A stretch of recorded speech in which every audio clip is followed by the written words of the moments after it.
السلام علیکم ورحمت الله وبرکاتو. تر حمد صلات او سلام وروسته نیمه پیړۍ د مخه مو د ګران هیواد تعلیمي وضعیت د امیر حبیب الله خان د سلطنت په دور کې په افغانستان کې یوه اصلي لیسه حبیبیه وه چې معلمین هندوان او امریکایانو وروسته بیا په اماني دوره کې د استقلال لیسه فرانسویانو جوړه کړه.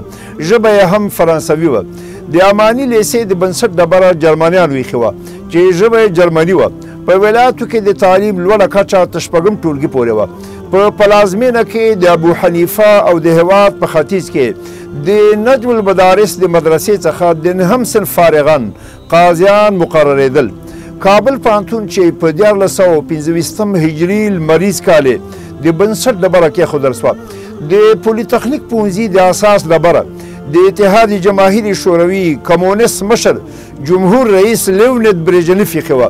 هلته د مسلکي مضامینو ترڅنګ د مارکسیزم فلسفه تدریسېدله. د اسلامي نهضت د مخکښ ارواښاد شهید انجینر حبیب الرحمن رحمت الله علیه لخوا د روسي کمونیست استاذ ګوسبین په خلاف احتجاج صورت وموند. هغه ورته په ځواب کې داسې ویلي و چې جوانک ما این تعمیر را به خاطر فکر نوین ساختیم.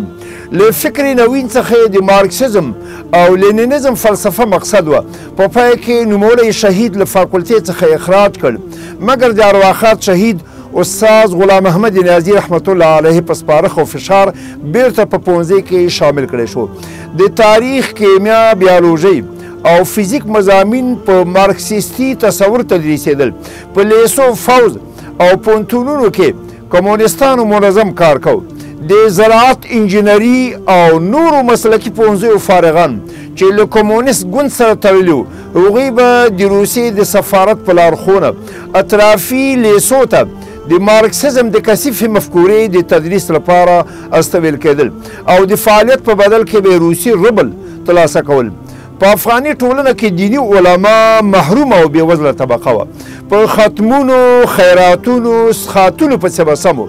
کمونیستانو به ځوان نسل ته ور په ګوته کوله چې دغه دیني عالمان د انګریزانو نوکران او توره ارتجا ده. تر څو دوی ورک نسي، مملکت ترقي نشي کولی او نه مساوات او عدالت تامینېدی سي. په ټول ملت کې د تعلیم کچه 10% وه او ټول ملت بېسواده و. په همدې اکتفا کوو. سبحانك اللهم وبحمدك أشهد أن لا إله إلا أنت أستغفرك وأتوب إليك.